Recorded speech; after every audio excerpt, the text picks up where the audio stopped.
அவர் ஒரு குரல் பதிவுன்னு இருக்கிறார். இந்த நீதிமன்றம் உத்தரவு கொடுத்து திருப்பரங்குன்ற மலையில தீபம் ஏற்றுவாங்க நான் நம்பினேன். திருவண்ணாமலை மாதிரி அங்கே எரியும் நான் நம்பினேன், பார்த்தேன்.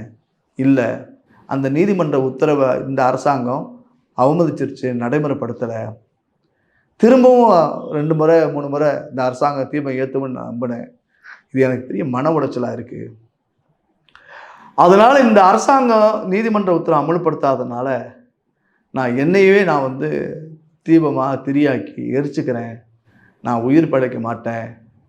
சாரிப்பான்னு சொல்லி பிள்ளைங்களுக்கும் அவங்க மனைவிக்கும் குடும்பத்தார்களுக்கும் என்னை மன்னிச்சிடுங்க.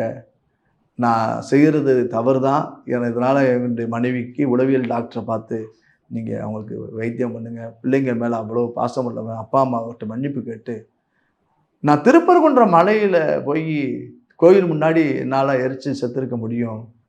ஆனால் கோவிலுக்கு அதனால் தீட்டு வந்துடக்கூடாதுங்கிறதுனால கடவுள் இல்லைன்னு சொன்ன இந்த பெரியாரடிக்கு முன்னாடி கடவுளுக்காக நான் உயிர் விட்டேங்கிறதுக்காக போலீஸ் பூத்தில் பூட்டிக்கிட்டு தான் உயிர் பிழைக்க மாட்டேன் அப்படின்னு உறுதியான மனப்பான்மையோடு ஒருத்தர் இறந்துருக்கிறான்.